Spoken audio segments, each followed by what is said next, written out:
तो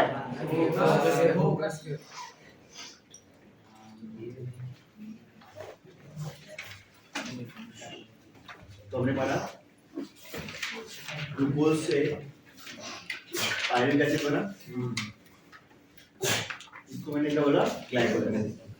glycolysis also known as ACE।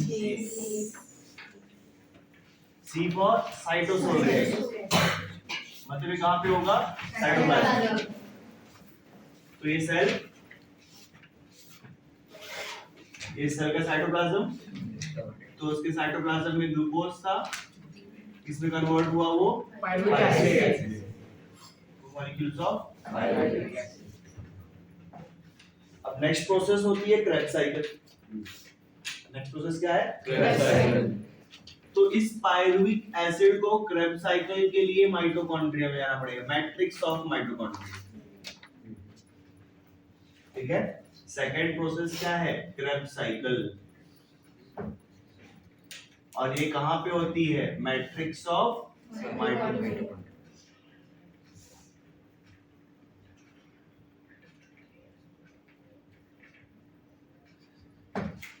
ठीक है। तो ये पायरुविक एसिड, फिर ये सेल है, सेल का साइटोप्लाज्म, तो पायरुविक एसिड अंदर जा रहा है, तो इसने ये माइटोकॉन्ड्रिया का कौन सा मेम्ब्रेन, आउटर मेम्ब्रेन को इजीली क्रॉस कर गया। पायरुविक एसिड माइटोकॉन्ड्रिया के आउटर मेम्ब्रेन को इजीली क्रॉस करके अंदर चला गया, बट ये माइटोकॉन्ड्रिया के इनर मेम्ब्रेन को क्रॉस नहीं कर पाएगा। ऐसा देखा गया, पायरुविक एसिड माइटोकॉन्ड्रिया के आउटर मेम्ब्रेन को क्रॉस कर लेता है, बट उस इनर मेम्ब्रेन की अरेंजमेंट आउटर से थोड़ी अलग होती है, जिसकी वजह से पायरुविक एसिड इनर मेम्ब्रेन की तरफ क्रॉस करके मैट्रिक्स के अंदर नहीं जा पाता। अब क्रेब्स साइकिल होने के लिए सारी एंजाइम कहाँ है, मैट्रिक्स के अंदर। समझ रहे मेरी बात? तो ये पायरुविक एसिड अंदर एंटर नहीं कर पाएगा, इसके अंदर तो अब इसको एक प्रॉब्लम हो गई। तो इसी दोनों मेम्ब्रेन के बीच में ये एक और प्रोसेस करेगा जिसका नाम है एसिटाइलेशन। क्या किया उसने, एसिटाइलेशन। मेरी बात समझ में आई? ये सेल का साइटोप्लाज्म था, यहाँ पे ग्लाइकोलाइसिस हुआ, प्रोडक्ट क्या बना, पायरुविक एसिड। लेकिन ये पायरुविक एसिड के बाद जो अगला स्टेप होने वाला है एरोबिक रेस्पिरेशन का, वो कहाँ होने वाला है, क्रेब्स साइकिल, मैट्रिक्स के अंदर। क्रेब्स साइकिल जो कहाँ होगा, माइटोकॉन्ड्रिया के मैट्रिक्स के अंदर। प्रॉब्लम ये है, मैट्रिक्स के अंदर पायरुविक एसिड पहुंच ही नहीं पा रहा है। क्यों, बाहर वाली मेम्ब्रेन तो क्रॉस कर लिया, अंदर वाली मेम्ब्रेन क्रॉस नहीं कर पा रहा। इसीलिए दोनों मेम्ब्रेन के बीच में अभी अपने स्ट्रक्चर में क्या करेगा, चेंजेस लाएगा। समझ में आया? जिस प्रोसेस को मैंने क्या बोला, एसिटाइलेशन। समझ में आया इतना? समझा? तो मैं ऐसा बोलूं क्या, ये ग्लाइकोलाइसिस और क्रेब्स साइकिल के बीच का कनेक्टिंग लिंक है। समझा? अगर यहाँ ग्लाइकोलाइसिस हुआ, यहाँ क्रेब्स साइकिल हुआ, इन दोनों मेम्ब्रेन के बीच में क्या हुआ, एसिटाइलेशन। तो इन दोनों का क्या हो गया, ये कनेक्टिंग लिंक। तो acetylation is a connecting link between glycolysis and Krebs cycle। क्या इसे मैं लिंक रिएक्शन भी बोल सकता हूँ? तो it is also known as link reaction. समझ में आया ना? इसमें करेगा क्या, इसमें एक सिंगल स्टेप होता है, सिंगल स्टेप। ये पायरुविक एसिड है,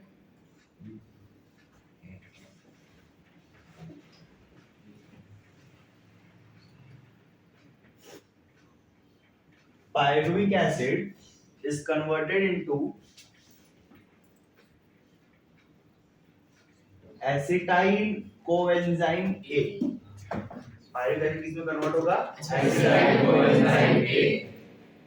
और ये जो स्टेप है, इस स्टेप का नाम होता है oxidative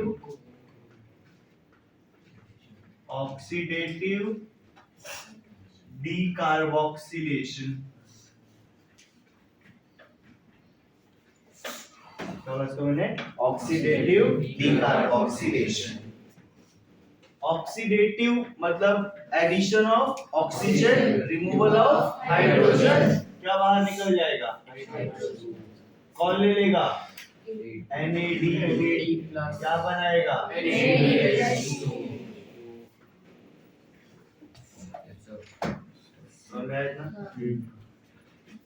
decarboxylation, removal of CO2, removal of CO2। तो इसमें से क्या रिमूव हुआ? CO2। पायरुविक एसिड में कितना कार्बन था? 3 कितना कार्बन था? 3। CO2 चला गया, मतलब एक कार्बन चला गया, तो इसके पास कितना कार्बन बचेगा? 2। कितना कार्बन बचेगा? 2। समझ में आया ना? अब ध्यान दो, यहाँ पे कोएंजाइम ए है, यहाँ कोएंजाइम ए है क्या? नहीं। तो बाहर से कौन आएगा? Coenzyme A. समझ में आया ना? समझा? तो पायरुविक एसिड में से हाइड्रोजन निकला। पायरुविक एसिड से क्या निकला? हाइड्रोजन। एंजाइम का नाम पायरुवेट। पायरुवेट में से हाइड्रोजन निकला, dehydrogenase in the presence of Mg2+। ठीक, नाइट्रोजन आएगी। तो ये हो गया मेरा कौन सा रिएक्शन? एसिटाइलेशन और लिंक रिएक्शन। ये बात समझ में आई? समझा इतना? चलो अब ध्यान से देखो। तो हमने क्या पढ़ा था? एक ग्लूकोज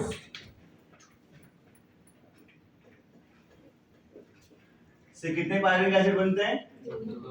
2 पायरुविक एसिड बनता है। 2 पायरुविक एसिड से कितना एसिटाइल को ए बनेगा? 2 एसिटाइल कोएंजाइम ए बनेगा। मेरी बात समझ में आई? एक ग्लूकोज से 2 पायरुविक एसिड, 2 पायरुविक एसिड से 2 एसिटाइल कोएंजाइम। मेरी बात समझ में आई? एक ग्लूकोज से 2 पायरुविक एसिड बनाने के लिए मुझे 2 ATP यूज करना पड़ा था, 4 ATP फॉर्म हुआ था और एक दो NADH2 फॉर्म हुआ था। समझा? अब ध्यान से देखो, एक पायरुविक एसिड से एक एसिटाइल कोए बनाने के लिए कितना NADH2 बना? 1। तो 2 के लिए कितना बनेगा? 2। तो यहाँ पे डायरेक्टली क्या बनेगा? 2 NADH2। और कुछ बन रहा है क्या? CO2 वगैरह सब छोड़ो, हम सिर्फ करेंसी की बात करेंगे जहां से मुझे ATP मिल सके। समझा? तो 1 से कितना बनेगा? 1। तो 2 से कितना बनेगा? 2। मतलब एक ग्लूकोज से कितना NADH2 बनेगा पायरुविक एसिड से एसिटाइल कोएंजाइम में? 2। समझ में आया? इसे रिलेट करना है क्वेश्चन। समझा? वो कितने पायरुविक एसिड से पूछा है तुमको? 1 से पूछा है तो 1 गिनने का, 2 से पूछा है तो 2 गिनने का। अब वो ऐसे तो नहीं बोला 2 पायरुविक एसिड लिया मैंने, वो बोलेगा मैंने 1 पायरुविक एसिड यूज किया, बताओ कितना NADH2 बनेगा एसिटाइलेशन? 1। वो बोलेगा मैंने ग्लूकोज का इस्तेमाल किया, बताओ कितना बनेगा? 2। मैंने माल्टोज का इस्तेमाल किया तो 4। क्योंकि एक माल्टोज से कितना ग्लूकोज बनेगा? 2। और एक ग्लूकोज से कितना बन रहा है? 2। 2 से कितना बनेगा? 4। समझा मेरी बात? समझ में आया?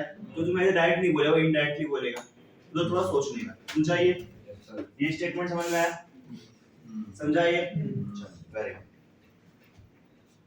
तो ये हो गया। तो हमने क्या देखा? ये रहा मेरा माइटोकॉन्ड्रिया का आउटर मेम्ब्रेन, ये रहा इनर मेम्ब्रेन।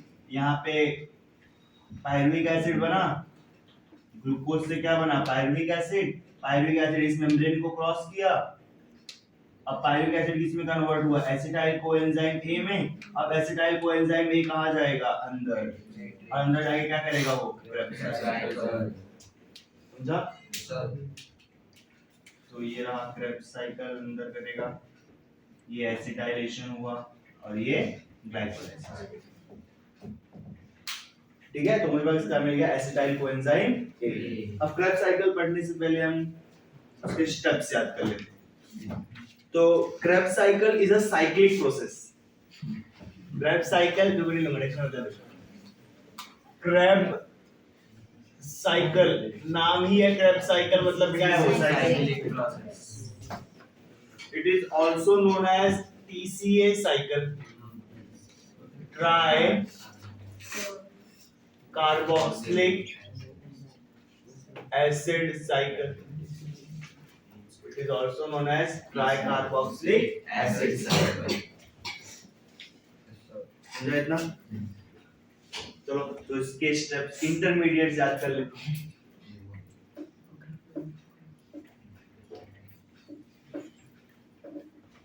इसके इंटरमीडिएट्स एक बहुत ही अच्छा है, एक बहुत ही गंदा है।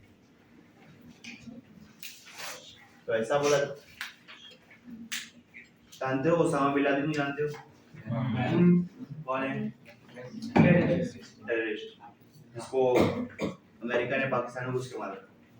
तो याद रखना, तो ऐसा स्टेटमेंट है, अगर एग्जाम में चीटिंग करोगे तो तुम्हारी बहन क्या बन जाएगी? Osama bin Laden. याद रखना, चीटर सिस is ओसामा। ठीक है, अब लड़के तो खुश हो गए, आज सब लोग चीटिंग करेंगे अपन। ठीक है, तो अच्छा है ना, तो चीटिंग मत करो। A cheater this is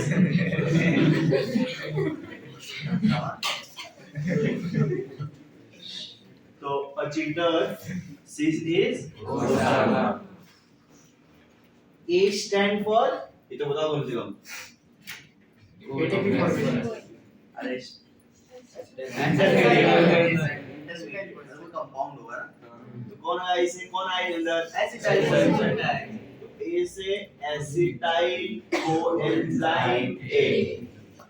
cheater citrate, citric acid, cheater is citrate. Cis is cis aconitate, this is cis aconitate. Is isocitrate, isocitrate. Osama, OSA, oxalo succinic acid. The cheaters is Osama. क्या है? 5 intermediate. A cheater is Osama. A for acetyl coenzyme A. Cheater citrate. Cis aconitate. Is isocitrate. Osama oxalosuccinic acid. Oxalosuccinic acid. A cheater is Osama. A for acetyl coenzyme A. Cheater is citrate. This is cis aconitate. This is isocitrate. Osama is oxalosuccinic acid. तो मैं इतना समझा? तो ये intermediates हो गए मेरे पहले 5। क्या है 5 intermediate? A cheater is Osama. Sequence same होना चाहिए, सीक्वेंस ऊपर नीचे नहीं चाहिए। Cheater is Osama. ए से एसिटाइल कोएंजाइम ए। ए से acetyl coenzyme A. Very good. Cheater से सिट्रेट। सिस से cis aconitate। ई से isocitrate। Osama oxalosuccinic acid। Cheater is Osama. Acetyl coenzyme A citrate, cis aconitate, isocitrate, oxalosuccinic acid. क्या था? ए से acetyl coenzyme A, citrate, cis aconitate, isocitrate, oxalosuccinic acid. क्या था? oxalosuccinic acid. ए से acetyl coenzyme A, citrate, cis aconitate, also citrate oxalosuccinic acid. Acetus is oxalate. याद है दूसरा और एंजॉयबल है, रियलिटी के साथ कोई संबंध नहीं उसका। कटरीना एंड मत बोल भाई, किसी का नाम मत ले, सबको भाई आगे बढ़ा खतरनाक। कटरीना एंड सबको भाई, सब fantastic milk of ox.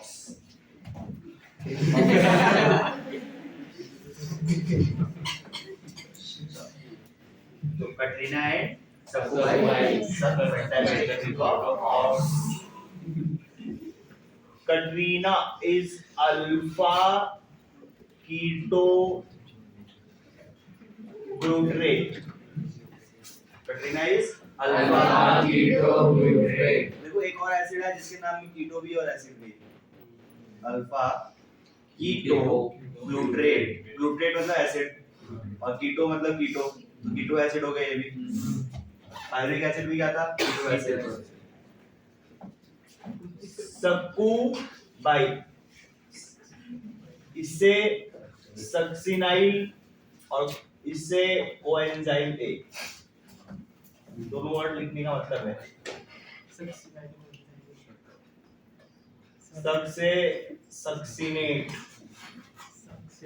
Fantastic fumarate, milk of malate, oxis oxaloacetate, oxis oxaloacetate. तो ये इंटरमीडिएट 3 3 6 और 11 intermediate. Acetus is Osama, Katrina and Sakkubai, सब fantastic milk of ox. तो Katrina stands for Sakkubai succinyl coenzyme A, सब succinate fantastic fumarate milk of malate ox, oxalosis oxis oxalo acetate. तो A for acetyl coenzyme A, jitter, citrate cis cis acid is isolated Osama, oxalosuccinic acid Katrina, alpha keto glutarate Sakkubai, succinyl coenzyme A, सब उसमें लगा हुआ succinyl और CO मतलब coenzyme. सब succinate fantastic fumarate milk of malate ox oxalosis oxalo acetate. ठीक है, last में लर्न करते हैं, साइकिल पढ़ लेंगे। साइकिल याद करना इसका नाम, ये जब टाइम पास है देखो कहां से स्टार्ट होगा, सीक्वेंस से पहला क्या है, एसिटाइल कोएंजाइम ए, पहला एसिटाइल कोएंजाइम ए, कितना कार्बन, 2 कार्बन। वेरी। फिर नेक्स्ट कौन है, citrate, citrate next cis aconitate, next iso citrate, next oxalosuccinic acid, next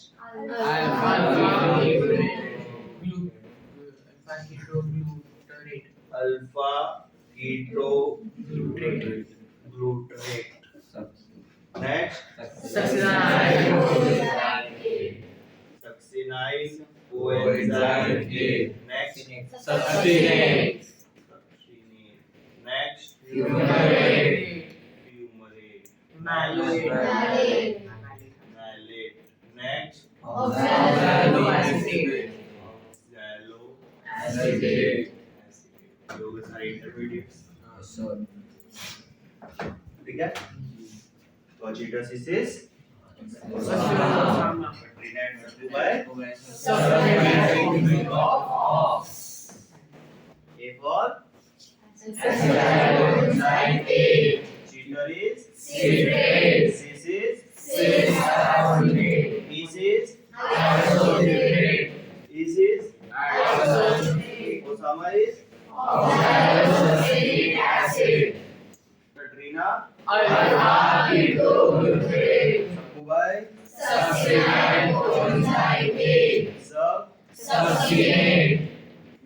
fantastic feeling of last में लिया। याद रखना एक स्ट्रेट लाइन ड्रॉ किया, वहां पे कार्बन अलग होंगे, यहाँ पे 2 है, यहाँ पे 5। क्रिस्टोबॉजी कैसी होगी, इस बार कितने कार्बन है? 5। कटरीना से कितने कार्बन है? 5। ठीक है, तो 2 कार्बन और इस पास कितने कार्बन? 5। ठीक। ऑक्सैलोएसिटेट इज 4 कार्बन कंपाउंड, 4 2 मिलके क्या बन जाएंगे? 6 कार्बन। ठीक, इसके इस साइड सब 6 कार्बन होंगे और इसके इस साइड सब 4 कार्बन होंगे। इसको लिखना सबसे आसान मेरे को लगता है। कार्बन कम हुआ मतलब क्या बाहर जाएगा? CO2। कार्बन अगर कम हुआ तो बाहर क्या निकला है? CO2। नोटिस करो कहां से कार्बन कम हुआ, यहाँ पे कितना था? 6। यहाँ पे कितना है? 5। तो कार्बन कम हुआ बाहर क्या जाएगा? CO2।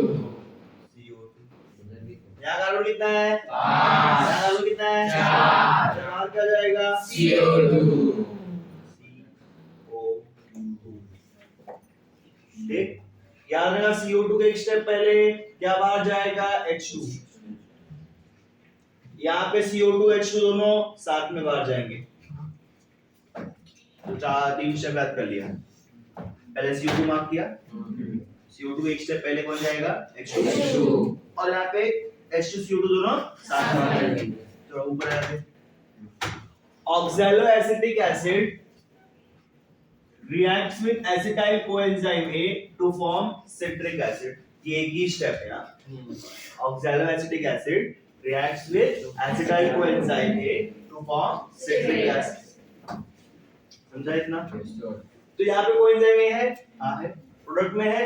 नहीं है। तो इसको कहाँ भेजना पड़ेगा? बाहर। भाई तू बाहर चले जा। बाहर कहाँ जाएगा? यहाँ से निकलेगा वापस यहाँ चला जाएगा। समझा इतना? यहाँ से निकले वापस कहाँ चला जाएगा? ऊपर वाले स्टेप में। समझा इतना? तो कोई बाहर चला गया, अब ये क्या बन गया? सिट्रिक। कोई बाहर गया तो अंदर आने वाला कोई तो चाहिए, तो अंदर कौन आएगा? वाटर। वाटर अंदर आया है, नेक्स्ट स्टेप में वाटर को बाहर भेज दो। अब बाहर भेजा, वापस नेक्स्ट स्टेप में कहाँ बुला लो? अंदर बुला लो। कब तक करते रहो अंदर बाहर, जब तक कौन ना मिल जाए? H2 ना मिल जाए। ठीक है, समझ में आया इतना? तो कहां से याद करना स्टार्ट किया? सबसे पहले होगा आधा साइकिल कंप्लीट हो गया। अल्फा कीटो ग्लूटारेट से स्टार्ट किया, कितने कार्बन? 5। एसिटाइल कोई के पास कितने कार्बन? 2। उसके एक साइड में सब कितने कार्बन? 6। और एक साइड में कितने कार्बन? 4। 6 से 5 होगा तो CO2 बाहर जाएगा, 5 से 4 होगा तो भी CO2 बाहर जाएगा। तो CO2 बाहर गया, CO2 बाहर गया। CO2 से पहले कौन बाहर आएगा? H2। यहाँ पे CO2 है, H2 दोनों बाहर आएंगे साथ में। समझ में आया इतना? फिर ऊपर पे आया तो देखा कि एसिटाइल कोएंजाइम में से क्या बना? सिट्रिक। सिट्रेट से देखा कि उसमें कोई एंजाइम नहीं था, कोएंजाइम को निकाल के कहां भेज दिया? बाहर। किसी को बाहर भेजा, किसी को अंदर बुलाना पड़ा मुझे। किसको बुलाया? वाटर। एक स्टेप में वाटर अंदर आया, अगले वाटर बाहर। वाटर अंदर वापस कहां आएगा? समझ में आया इतना? समझाइए, हो गया इतना ना? आधा साइकिल हो गया। ठीक, अब ज्यादा पढ़ते हैं, ये भी टाइम पास है। Most important step is succinyl coenzyme A to succinate. क्यों ये इंपॉर्टेंट है? सुनो, यहां से आईपी निकलेगा, फॉस्फेट निकला, तो फॉस्फेट हमेशा किससे कंबाइन होगा? एटीपी बनाएगा। लेकिन यहाँ पे वो जीडीपी से कंबाइन होगा। अभी क्या होगा? अरे एडी का स्ट्रक्चर याद है, राइबोस, यहाँ पे एडेनाइन लगाया है। अगर यहाँ पे मैं जी लगाऊं तो गुआनाइन, तो गुआनाइन और ट्राइफॉस्फेट, तो क्या हो गया गुआनाइन ट्राइफॉस्फेट, गुआनाइन ट्राइफॉस्फेट। सवाल ये है कि गुआनाइन क्यों आया, एनर्जी रिलीज बहुत ज्यादा हो गया, एनर्जी रिलीज ज्यादा हो गया, तो गुआनाइन पहले उसको लेके जीटीपी बनाएगा, फिर उसके बाद थोड़ी सी एनर्जी रिलीज करेगा, जिससे बाद में क्या बन जाएगा एटीपी बन जाएगा। समझ में आया इतना? तो जीडीपी किस में कन्वर्ट हुआ ये लेके जीडीपी, फिर वापस जीडीपी किस में कन्वर्ट होगा जीडीपी। अब कौन आएगा इसके पास एडीपी, एडीपी क्या बना लेगा एडीपी, एरो देखो एरो, जीडीपी एआईपी से कंबाइन होके क्या बनाया जीडीपी, जीडीपी वापस क्या बना जीडीपी, और एडीपी क्या बन गया एडीपी। समझा? जीडीपी पहले क्यों आया, amount of energy is very high. समझे स्टेप? यहाँ पे डायरेक्ट एटीपी बना है, इस स्टेप को क्या बोलेंगे सबस्ट्रेट लेवल एटीपी फॉर्मेशन। और क्रेब्स साइकिल में एक ही स्टेप है जहाँ पे सबस्ट्रेट लेवल एटीपी फॉर्मेशन होता है। मेरी बात समझ में आई, समझा इतना? चलो नेक्स्ट है सक्सिनेट से फ्यूमरेट। यहाँ पे क्या बाहर निकलेगा हाइड्रोजन, क्या बाहर निकलेगा हाइड्रोजन। क्या लिखा हुआ है एफ, याद रखना। तो ये जो हाइड्रोजन है ये एनएडी नहीं, कौन लेगा एफएडी, और क्या बनाएगा एफएडीएच2। तो मैं इतना यहाँ पे H2 बाहर आया, यहाँ अंदर H2 चला जाएगा, फिर यहाँ से बाहर वापस क्या आएगा H2, यहाँ पे F है क्या कहीं नहीं, तो ये कौन लेगा NAD, और क्या बनाएगा NADH। इस साइकिल कंप्लीट हो गया। अब स्टार्ट से करते वापस पढ़ते। तो auxiliary acetic acid with 4 carbon reacts with acetyl coenzyme with 2 carbon to form citrate with 6 carbon। इसमें क्या होगा कोई जाएगा, कौन आएगा वाटर। नेक्स्ट स्टेप सिट्रेट किसमें कन्वर्ट हुआ सिस एडवांटेज, क्या आएगा वाटर। सिस एडवांटेज किसमें कन्वर्ट हुआ आइसोसिट्रेट, क्या अंदर आया वाटर। आइसोसिट्रेट किसमें कन्वर्ट हुआ ऑक्सीजन, क्या बाहर गया H2, यहाँ क्या बाहर गया CO2, यहाँ H2CO2 दोनों बाहर गया। अब ध्यान सुनो, ये H2 कौन लेगा F है क्या नहीं, कौन ले लेगा NAD, क्या बना लेगा NADH। CO2 को कुछ मालूम नहीं, ये भी H2 है, कौन ले लेगा NAD, और क्या बना लेगा NADH2। यहाँ पे देखो कोएंजाइम ए आ गया, यहाँ पे कोएंजाइम ए है क्या नहीं, यहाँ पे आया हाँ, तो इसको क्या चाहिए कोएंजाइम ए, कहीं से कोएंजाइम ए आके इसको मिल जाएगा। साइकिल कंप्लीट हो गया, समझ में आया इतना? सबसे पहले क्या याद किया इंटरमीडिएट्स, फिर क्या माप किया इसको लर्न किया। समझ में आया लर्न कैसे किया? सबसे पहले 5 कार्बन 2 कार्बन 4 कार्बन 6 कार्बन, यहाँ से CO2 यहाँ से CO2, इसके ऊपर H2 यहाँ से H2CO2 दोनों, फिर ऊपर कोई गया पानी आया, पानी गया और पानी आया। ये स्टेप यहाँ तक कंप्लीट। यहाँ पे IP निकलेगा H2 निकलेगा, H2 वो अंदर आएगा और क्या बनेगा H2 बनेगा।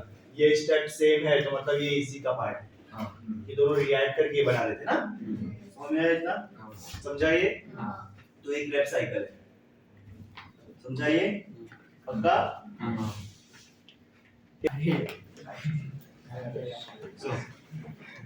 तो ये क्या है oxalo acetate undergo condensation reaction, दो मॉलिक्यूल कंबाइन होंगे, छोटे छोटे मॉलिक्यूल बाहर जाएंगे। समझ में आया इतना? इस रिएक्शन को हम लोग बोलते हैं कंडेंसेशन रिएक्शन। तो पहला स्टेप कौन सा है कंडेंसेशन, बाकी आगे का आसान है।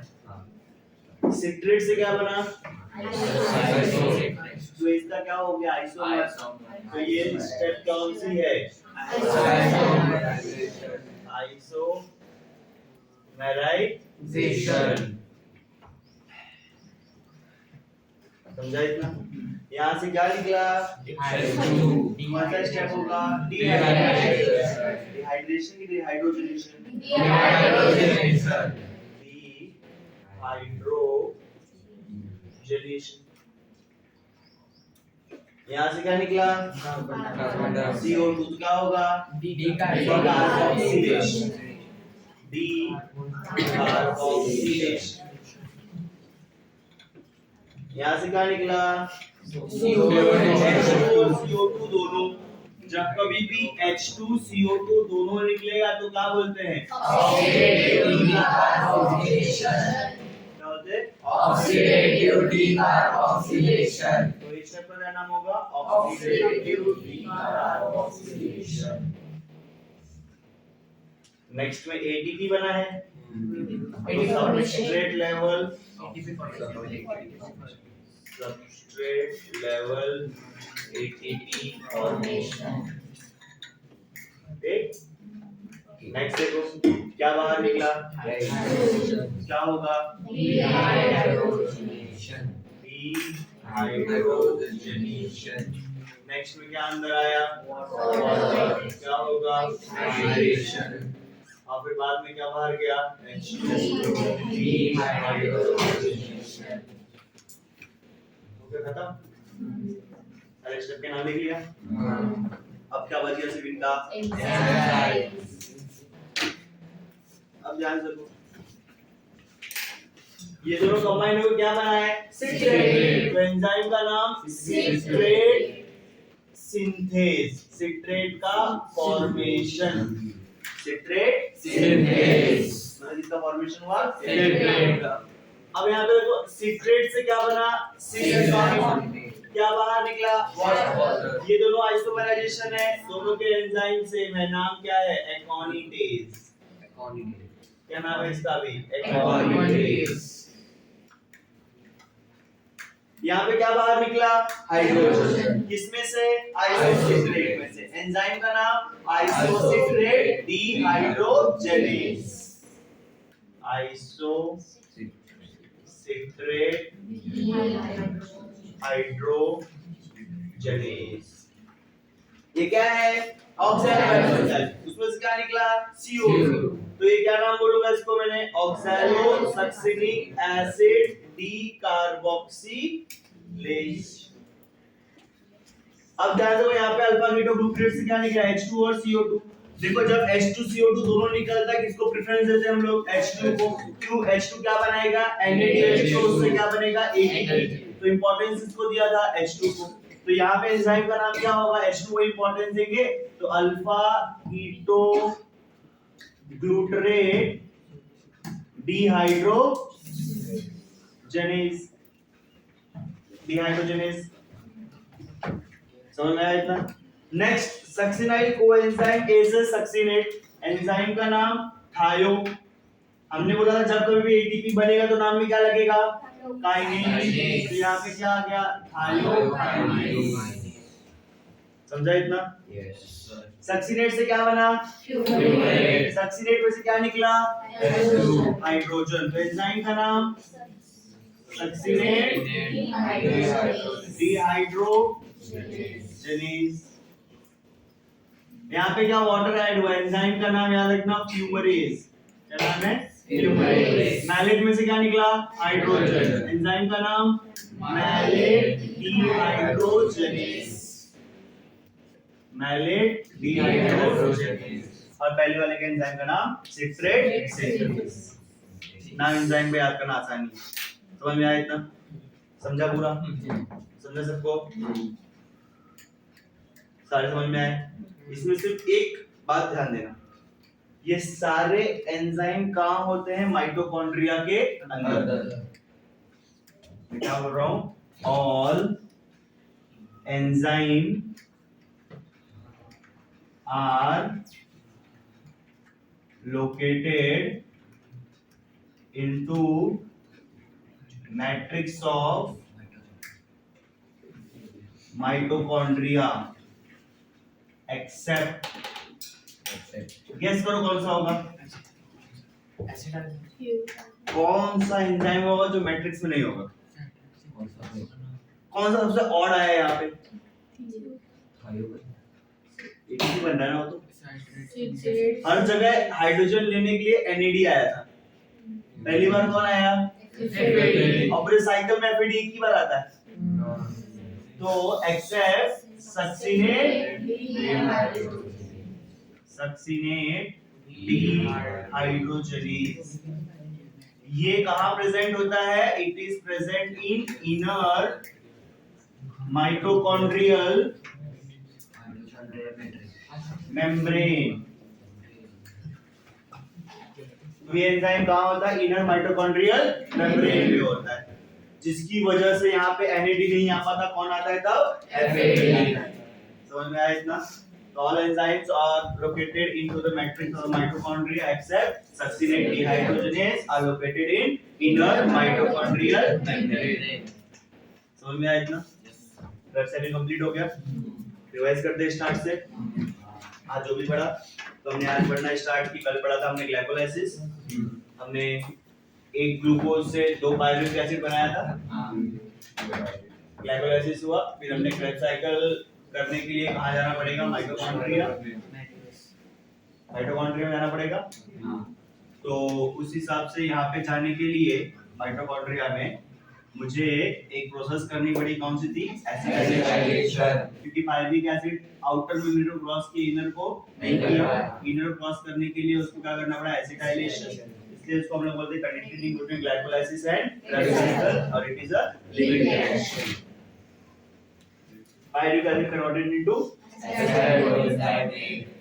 oxidative decarboxylation, मतलब हाइड्रोजन निकलेगा और CO2 निकलेगा। हाइड्रोजन कौन लेगा? NAD, और क्या बनाएगा? NADH2। ये हो गया एंजाइम का नाम पायरुवेट डिहाइड्रोजनेज। की इंपॉर्टेंस किसको देंगे? हाइड्रोजन। फिर हमने पढ़ा एक ग्लूकोज से कितना पायरुविक एसिड बना? 2। कितना ATP यूज हुआ? 2। कितना फॉर्म हुआ? 4। कितना NADH2 बना? 2। अब 2 पायरुविक एसिड से कितना एसिटाइल कोई बनेगा? 2। तो कितना NADH2 बना?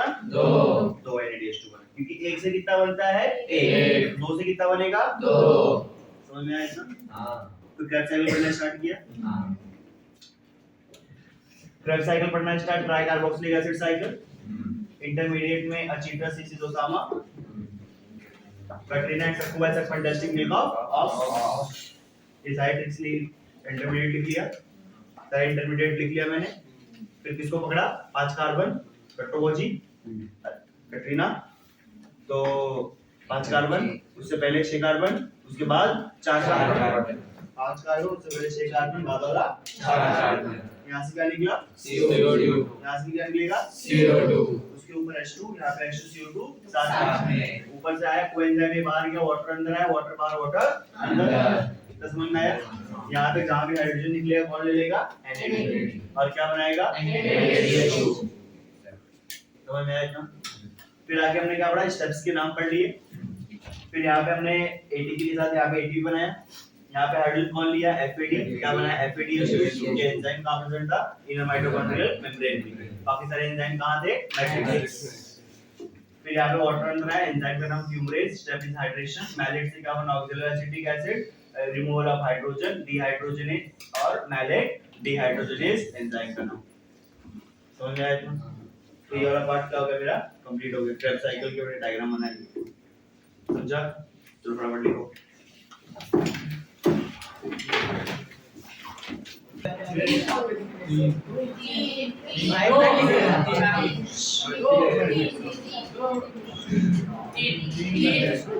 तो अगर क्वेश्चन ये है कि कितना NADH2 बन रहा है, तो पहला ये 1 2 और ये 3। एक क्रेब्स साइकिल से कितना NADH2 बना? 3 NADH2 बना। FADH2 कितना बना है? 1। कितना? 1 FADH2 बना। सर नेक्स्ट ATP कितना बना है? कितना ATP है? 1। और एक क्या बना है? ATP। थोड़े समय पढ़ा था एक एसिटाइलेशन से, यहाँ पे रहा एक एसिटाइलेशन। एक एसिटाइलेशन से कितना NADH2 बनेगा? 1 से 1 ही बनेगा ना, 2 से 2 बनेगा। एक एसिटाइलेशन मतलब एक पायरुविक एसिड से कितना कोएंजाइम एक कितना NADH2 बनेगा समझा इतना। और फाइनली ध्यान से सुनो, हमने पढ़ा है एक ग्लूकोज इसमें कन्वर्ट होगा pyruvic acid two molecule of pyruvic acid, फिर ये पायरुविक एसिड कन्वर्ट होगा two molecule of acetyl coenzyme ए, फिर ये दो एसिटाइल कोए क्या करेगा दो क्रेब्स साइकिल करेगा। अरे एक एसिटाइल कोए से एक साइकिल होगा तो दो से कितना साइकिल होगा दो हो जाएगा।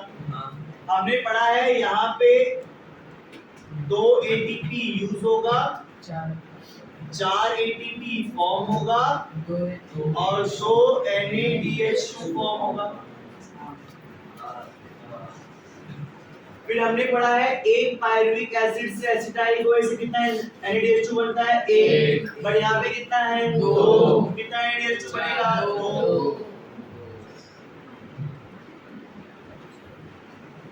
एक एसिटाइल कोए से कितना क्रेब्स साइकिल होगा एक, और एक क्रेब्स साइकिल में 3 NADH2 एक FADH2 और एक ATP बनेगा। तो दो एसिटाइल कोए से कितना क्रेब्स साइकिल होगा दो, तो सारे आंसर्स मल्टीप्लाई बाय क्या होंगे 2, तो कितना NADH2 बनेगा NADH2 बनेगा 2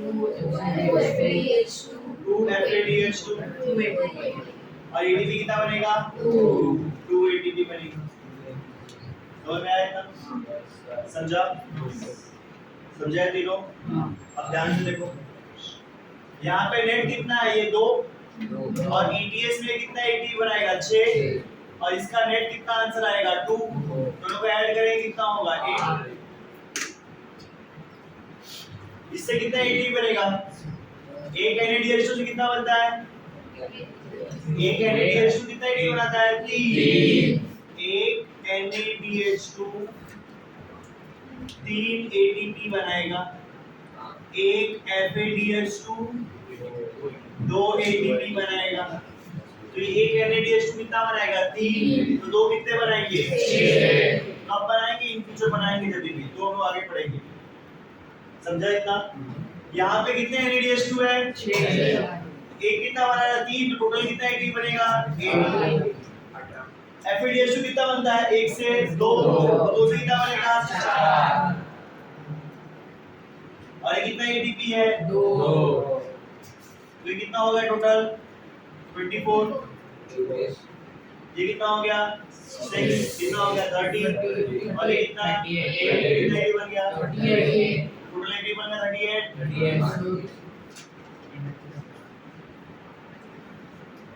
तो मैं इतना टोटल ATP कितना बन गया 38। समझा? समझ में आया? तो हमने पढ़ा एक ग्लूकोज से कितना पायरुविक एसिड बनेगा 2 पायरुविक एसिड से कितना बनेगा 2 एसिटाइल, और 2 एसिटाइल कोएंजाइम से 2 एसिटाइल, एक से कितना मिलेगा ये रहा, और 2 से कितना मिलेगा मल्टीप्लाई बाय 2 कर दिया। समझा इतना? समझ में आया? इस पे समझाते देख, तो ये हो गया। तो और कोई क्वेश्चन पूछा कौन से स्टेप में ATP यूज हुआ वो याद रखने का, कौन से स्टेप में ATP फॉर्म हो वो याद रखने का, कौन से स्टेप में NADH2 फॉर्म हो याद रखने का। हर एक चीज में यही चीज पूछा जाएगा बार बार, कंटीन्यूअस रिपीटेड, राइट? समझ में आया इतना? तो यहाँ पे हमारा क्रेब्स साइकिल का हुआ खत्म, ठीक है? तो यहाँ तक क्रेब्स साइकिल था, समझा? यहाँ तक समझ में आया सबको? समझा? यस। तो क्रेब्स साइकिल था, स्टार्ट से हम रिवाइज करते हैं, दोनों ने क्रेब्स साइकिल पढ़ना स्टार्ट किया। ये एक साइक्लिक प्रोसेस था जिसको किसने दिया,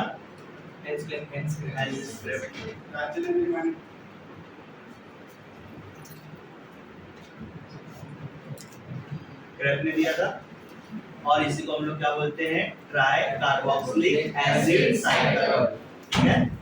TCA साइकिल भी बोला मैंने। इसके इंटरमीडिएट्स याद किया, acetyl coenzyme A citrate isocitrate of alloxacic acid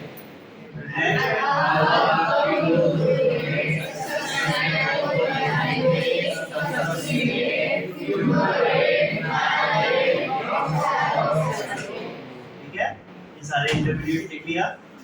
फिर हमने क्या पढ़ा, इसमें से कौन इंपॉर्टेंट है अपने लिए, कटरीना। कटरीना के पास कितने कार्बन है, 5। कटरीना के पास कितने कार्बन हुए, 5। एस्टाइल कोई के पास कितने कार्बन, 2। इसके पीछे कितने कार्बन टोटल, 6। चार 4, मतलब यहाँ से CO2 निकलेगा और यहाँ से CO2 निकलेगा। यहाँ से क्या आएगा, H2 कौन लेगा, Na क्या बनाएगा, Na। इससे एक स्टेप पहले H2 क्या कौन लेगा, Na क्या बनाएगा, Na। ऊपर क्या है, वाटर आया, वाटर गया और यहाँ पे वाटर आया, उसको लिख दिया। फिर यहाँ पे ATP बना, एक एंजाइम में नाम भी काइनेज है। ऊपर H2 निकला। इसके लिए इंपॉर्टेंट बात है, सब्सटीट्यूट डिहाइड्रोजनेज मेरा मैट्रिक्स के अंदर नहीं होता, और मेम्ब्रेन के साइड में होता है। फ्यूमरेज, फिर मैलेट, डिहाइड्रोजनेज, यहाँ से क्या निकला, हाइड्रोजन। तो पूरे क्रेब्स साइकिल को अगर मैं देखूंगा तो क्रेब्स साइकिल से मुझे कितना NADH2 मिला, 3। FADH2 कितना मिला, 1। ATP कितना मिला, 1। एसिटाइलेशन कितना मिला, 1। तो अगर मैं बात करूं टोटल पायरुविक एसिड से लेके, क्वेश्चन सुनो, पायरुविक एसिड से लेके पूरे क्रेब्स साइकिल से कितना NADH2 मिला, 30। NADH2 बोला। पायरुविक एसिड से एक पायरुविक एसिड से मैंने पूरा क्रेब्स साइकिल किया, कितना NADH2 मिलेगा, 4। एक पायरुविक एसिड से बात है ना, तो एक पायरुविक एसिड से एक एसिटाइल कोई में कितना NADH2 बनेगा, 1। और 3 NADH2 कहां बनेगा, क्रेब्स साइकिल। टोटल NADH2 कितना हो गया, 4। समझा मेरी बात, समझ में आया इतना। NCERT का एक बैलेंस शीट करके वहां पे लिख रहे हैं, समझा यहाँ तक। तो ऐसे क्वेश्चन आए, तुमको पूछा एक पायरुविक एसिड से कितना ATP बनेगा, एक पायरुविक एसिड से कितना ATP बनेगा, सॉल्व करो, ऐसे डायरेक्ट नहीं आने वाला। एक पायरुविक एसिड से कितना ATP बनेगा टोटल, एक पायरुविक एसिड से टोटल ATP कितना बनेगा, 30। ध्यान से सुनो, मैंने क्या बोला क्वेश्चन, एक पायरुविक एसिड है, एक पायरुविक एसिड से कितना ATP बनेगा, सोचना एक। तो इससे एक एसिटाइल कोई बनेगा, ऐसे सोचने का एग्जाम। तो कितना NADH2 बनेगा, एक NADH2 बन गया। एक एसिटाइल कोई क्या करेगा, क्रेब्स साइकिल, और क्रेब्स साइकिल से 3 NADH2, 2 FADH, एक FADH2, और क्या बनेगा, एक ATP। टोटल NADH2 कितने हो गए, 4। एक से कितना मिलेगा, 3। कितना हो गए, 12। एक FADH2 है, कितना मिलेगा, 2। और कितना ATP बना है, 1। टोटल कितने आ गए, 15। पायरुविक एसिड से कितना ATP बनता है, 15। समझ में आया मेरी बात, समझा। एक पायरुविक एसिड से कितना ATP बनेगा, 15। समझा। तो क्वेश्चन ऐसे पूछ सकते हो, एक पायरुविक एसिड से सबस्ट्रेट लेवल कितना ATP बनेगा,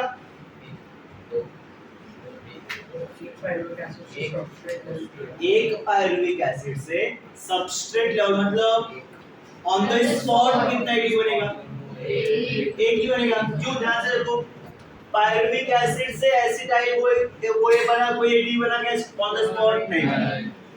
उसके बाद एसिटाइल कोई ने क्या, एक एसिटाइल कोई होगा, एक पायरुविक एसिड से एक एसिटाइल कोई, एक एसिटाइल कोई ने पूरा क्रेब्स साइकिल किया, तो कितना ATP बना ऑन द स्पॉट, 1। तो आंसर क्या आएगा, 1। समझ में आया। एग्जाम में ऐसे क्वेश्चन आते हैं, थोड़ा सा माइंड सोच के ऊपर करेंगे हम लोग, तो अपने को आंसर जरूर आएगा। समझ में आया इतना, समझा। तो ये क्या खत्म हो गया अपना क्रेब्स साइकिल, ठीक, समझा। देखिए सब,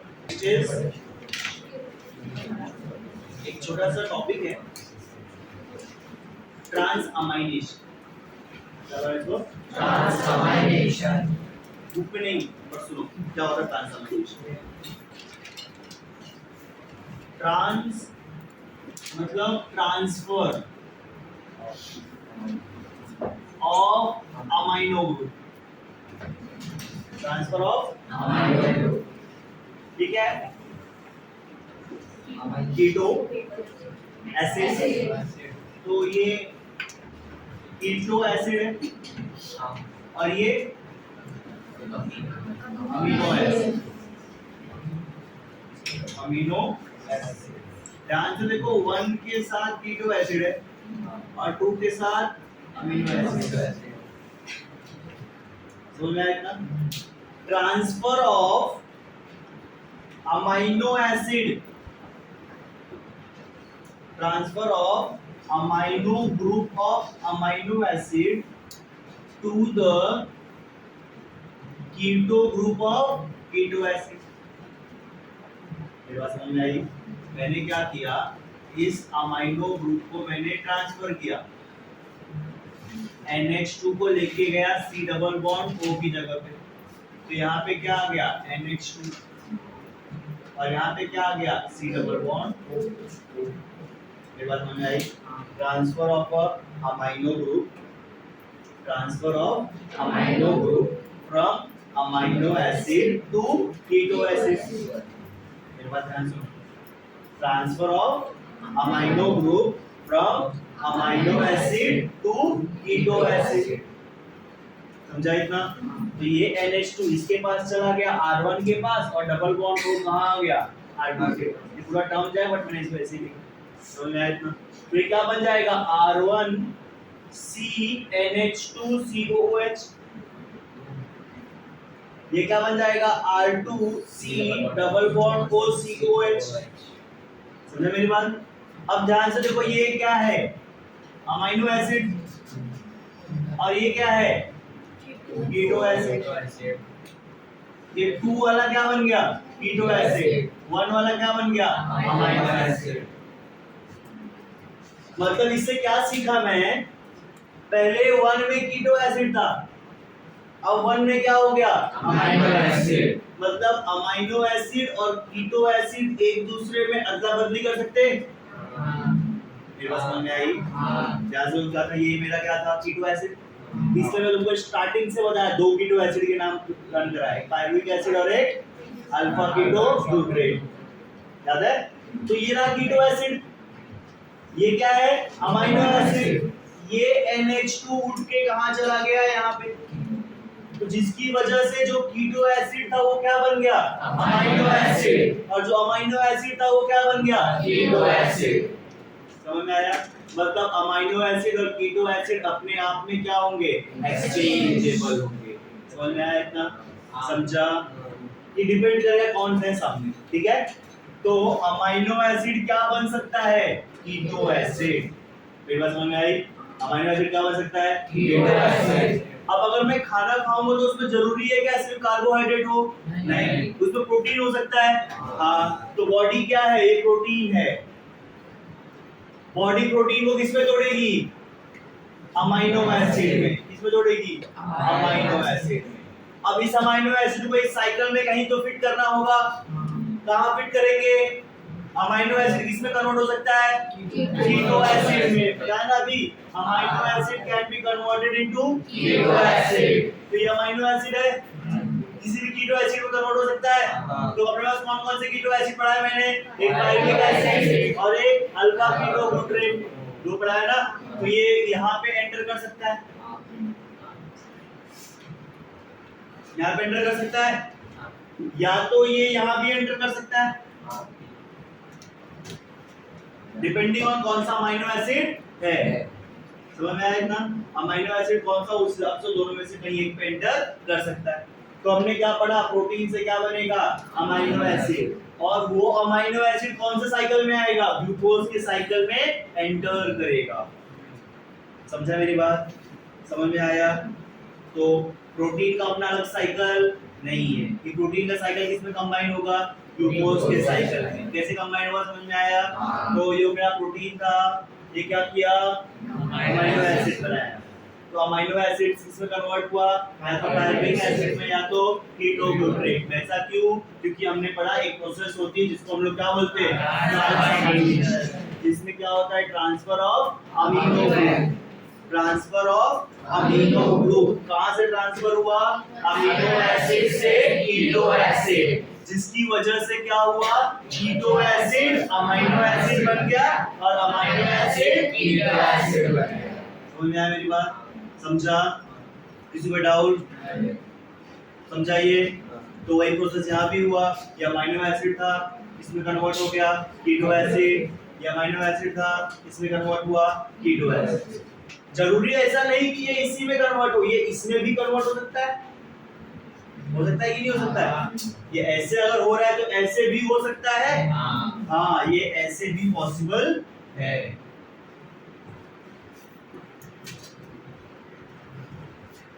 समझ में आया? ऐसे भी पॉसिबल है। तो मतलब प्रोटियोलाइसिस होगा, प्रोटियोलाइसिस किया मैं तो ये इसमें आ सकता है, मतलब प्रोटीन का भी जो अगर मैं ब्रेक करूंगा तो मेरे को एनर्जी मिलेगी। हाँ, लेकिन ये पायरुविक एसिड में कन्वर्ट होके आगे जाएगा, या तो डायरेक्ट इसमें कन्वर्ट हो जाएगा अल्फा कीटो ग्लूटारेट। और भी बहुत सारे इंटरप्रेशन है कि दो ही है ड्रग साइकिल में, और भी बहुत सारे कीटो एसिड है, पर सिर्फ मैंने दो बनाए क्योंकि दोनों में नाम इजीली दिख रहे थे, इसलिए आगे जब बड़े हो जाओगे तो पढ़ोगे। समझ में आया? इतना समझ में आया?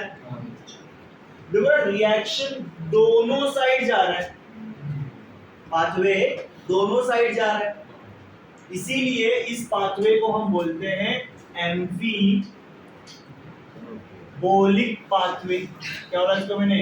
एम्फीबोलिक पाथवे, जिसमें कैटाबोलिज्म एनाबोलिज्म दोनों होगा। तो मैं इसलिए इसको मैंने क्या बोला? एम्फीबोलिक पाथवे, ये दोनों साइड हो रहा है। तो मैं तो ट्रांसअमाइनेशन समझा किसके लिए आया है बात? प्रोटीन के लिए। प्रोटीन किसमें कन्वर्ट होगा? और साइकिल क्या करेगा? कंप्लीट करेगा। प्रोटीन से कितना एटीपी मिलेगा हमें पढ़ने की जरूरत नहीं। समझ में आया इतना? नेक्स्ट हम लोग ऐसी फैट्स भी खाएंगे, फैट्स भी होगा ना। Fats broken down into lipids, fatty acid and glycerol, fatty acid and glycerol. So fats are broken down into fatty acid and glycerol. समझ में आया? एक साइकिल होता है, fatty acid is converted into acetyl coenzyme A। Cycle है जिसका नाम है fatty acid is converted into acetyl coenzyme ए। इसको हम लोग बोलते हैं बीटा ऑक्सीडेशन। क्या बोलते हैं इसको हम लोग? Beta oxidation. बीटा ऑक्सीडेशन तुम अभी पढ़ोगे नहीं बट नाम जरूर सुनोगे। बीटा ऑक्सीडेशन में क्या होता है? लिपिड्स को ब्रेक किया जाता है। क्या होता है? लिपिड्स को ब्रेक किया जाता है। तुमने एक चैप्टर पढ़ा होगा एक्सक्रीशन, उसमें कोई नाम सुना कंगारू रैट? एमसीक्यू करोगे तो वहां मिलेगा तुमको kangaroo rat. Most concentrated urine is form by kangaroo rat. वो कंगारू नहीं है, वो रैट है। ठीक है, समझ में आया इतना? सबसे ज्यादा कॉन्सेंट्रेटेड यूरिन कौन बनाता है? Kangaroo rat. वो अपनी ऐसा बोला जाता है वो अपने लाइफ टाइम में पानी पीता ही नहीं, अपने लाइफ टाइम में पानी पीता ही नहीं। तो उसको पानी कहाँ से मिलता है? तो ऐसे बोला जाता है कि उसके फैट का क्या होगा? Beta oxidation. जो फैट्स होगा उसका क्या होगा? Beta oxidation. और बीटा ऑक्सीडेशन से बाद में वाटर बनेगा, तो रिएक्शन में 1 glucose 6 O2 form 6 CO2 + 6 water, तो वाटर बना था ना, तो लाइफ टाइम उसी वाटर से वो क्या करेगा? सर्वाइव करेगा। समझ में आया इतना? तो बीटा ऑक्सीडेशन अपने सिलेबस में एक ही जगह नाम आता है, कहां पे? कंगारू रैट के केस में। Kangaroo rat produces most concentrated urine, और वो किसका ऑक्सीडेशन करता है? हमेशा फैटी एसिड का बीटा ऑक्सीडेशन करेगा और क्या बनाएगा? एसिटाइल कोएंजाइम ए, और ये साइकिल आगे जाएगा। समझ में आया इतना? नेक्स्ट, क्या एसिटाइल कोएंजाइम ए से फैटी एसिड बन सकता है? हाँ, बन सकता है, ऐसे ही बन सकता है। ठीक है, glycerol is converted into the, glycerol किसमें कन्वर्ट होगा? दब से फिर क्या बन जाएगा? वो पगल। पगल से पूरा साइकिल क्या करेगा? कंप्लीट करेगा। समझ में आया? तो इसको मैंने क्या बोला? एम्फीबोलिक पाथवे। जब स्टार्ट हुआ था लेक्चर तो हमने पढ़ा था अपने पास 3 रेस्पिरेटरी सबस्ट्रेट, फैट, ग्लूकोज, और मेरे पास तीसरा क्या होगा? फैट। प्रोटीन, ग्लूकोज और फैट्स। हमने पढ़ा फैट्स हमें सबसे ज्यादा एनर्जी प्रोवाइड करता है। क्या प्रोवाइड करता है? सबसे ज्यादा एनर्जी फैट्स। बट इजीली किससे मिलता है? तो हम लोग ग्लूकोज साइकिल इजीली पढ़ लिया। फैट्स कैसे आएगा साइकिल के अंदर? फैटी एसिड और ग्लिसरॉल। ग्लिसरॉल किसमें कन्वर्ट होगा? द। और फैटी एसिड किसमें कन्वर्ट होगा? एसिटाइल कोएंजाइम पे बाय बीटा ऑक्सीडेशन। नेक्स्ट हमने क्या पढ़ा? प्रोटीन भी था। प्रोटीन कन्वर्ट किसमें होगा? Amino acid. अमीनो एसिड किसमें कन्वर्ट होगा? पैराग्लिक एसिड या तो अल्फा कीटो ग्लूट्रेट। वो किसी भी कीटो एसिड के अंदर कन्वर्ट हो सकता है। समझ में आया इतना? समझा? तो किसी भी कीटो एसिड के अंदर कन्वर्ट हो सकता है। तो इस साइकिल को मैंने क्या बोला? एम्फिबोलिक पाथवे, क्योंकि ये ऐसा ऐसे दोनों साइड पॉसिबल है। समझ में आया इतना? समझा? तो हमने सबसे पहले क्या पढ़ा? ग्लाइकोलाइसिस पढ़ लिया, क्रेब्स साइकिल पढ़ लिया, ठीक? और 38 एटीपी कैसा है वो पढ़ लिया। हमें सिर्फ अभी क्या पढ़ना है? ये NADH2 से ATP कैसे आया। क्या पढ़ना है हमें? NADH2 से ATP कैसे आया। बाकी इतना समझ में आया? इलेक्ट्रॉन ट्रांसपोर्ट सिस्टम पढ़ना है। फिर हमने क्या पढ़ा? अलग अलग रेस्पिरेटरी सबस्ट्रेट का कनेक्शन पढ़ लिया। समझा इतना? अलग अलग रेस्पिरेटरी सबस्ट्रेट कौन थे मेरे पास? प्रोटीन और अमीनो एसिड। तो उनका क्या पढ़ लिया मैंने? कनेक्शन। समझ में आया? तो यहाँ से क्या होगा? ट्रांसअमाइनेशन, और यहाँ से क्या होगा? बीटा ऑक्सीडेशन, मिलके कहाँ जाएंगे? साइकिल में। तुम्हें सिर्फ इतना याद रखना है, fatty acid is converted into acetyl coenzyme A, amino acid is converted into pyruvic acid और alpha keto glutarate, and glycerol is converted into the. ये तीन स्टेटमेंट याद रखना है अपने एग्जाम के लिए। बाकी और कुछ नहीं मालूम रहेगा तो भी चलेगा। समझ में आया इतना? चलो तो बराबर।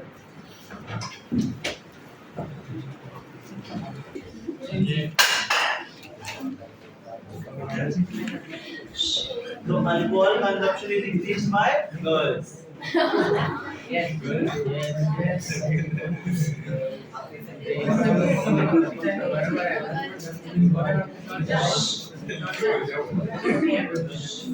उसके दो कारण हैं।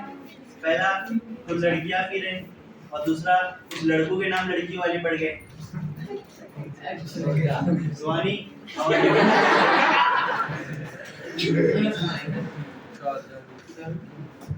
तो alcohol is rum, girls drink rum. आसान सा स्टेप। तो गर्ल्स स्टैंड फॉर ग्लाइकोलाइसिस। हमने पढ़ा था कोई भी कुछ भी कर लो ग्लाइकोलाइसिस तो होगा ही होगा। तो ग्लाइकोलाइसिस हुआ। ड्रिंक, अब तक डी से कौन सा स्टेप पढ़ा है? दो ही स्टेप पढ़ा है, डिहाइड्रेशन और दूसरा डिहाइड्रेशन और डीकार्बोक्सिलेशन। तो यहाँ पे कौन सा आएगा? डीकार्बोक्सिलेशन। और आर से, आर फॉर दैट नहीं, आर फॉर रिडक्शन। तो अल्कोहल फर्मेंटेशन, गर्ल्स ड्रिंक रम। कितने स्टेप है उसमें? 3। पहला ग्लाइकोलाइसिस, दूसरा डीकार्बोक्सिलेशन और तीसरा रिडक्शन। ETS होगा क्या? नहीं। क्रेब्स साइकिल नहीं। एसिटाइलेशन नहीं। ठीक है? अब ध्यान से सुनो। हमने पढ़ा था ये है अल्कोहल, ये है एल्डिहाइड, ये कीटोन और ये एसिड। ऐसे जाने पे ऑक्सीडेशन, ऐसे आने पे रिडक्शन। समझा? याद है ये? बस साइकिल कंप्लीट। देखो, एक glucose converted into 2 molecule of पगल। ठीक है? पगल is converted into 2 molecule of pyruvic acid.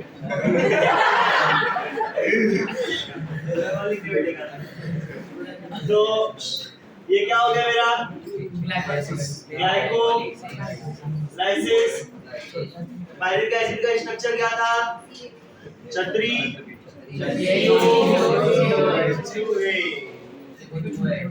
CH3CO और COH।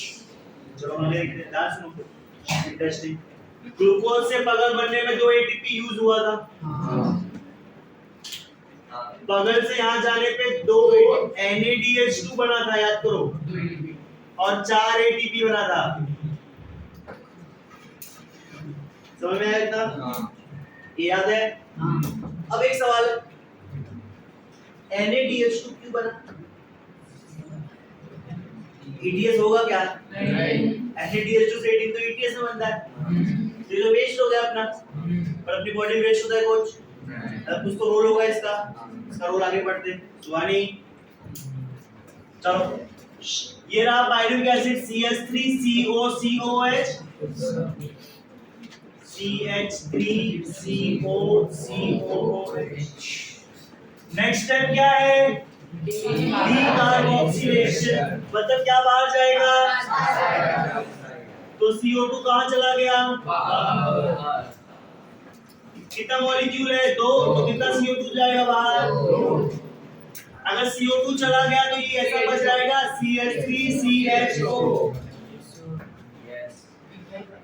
क्या है ये? 2 मॉलिक्यूल का एल्डिहाइड नोन एज एसिटाल्डिहाइड। क्या बोलते हैं इसको? एसिटाल्डिहाइड। समझ में आया? तो सेकंड स्टेप क्या हुआ? डीकार्बोक्सिलेशन। समझा? लास्ट स्टेप क्या है? रिडक्शन। एल्डिहाइड रिडक्शन करने पे क्या मिलता है? एल्डिहाइड का रिडक्शन करने पे अल्कोहल। मतलब एसिटाल्डिहाइड से क्या बन गया? इथेन। ये स्टेप क्या था? रिडक्शन। हो गया ना? अब रिडक्शन करने के लिए रिडक्शन में क्या हमने पढ़ा है?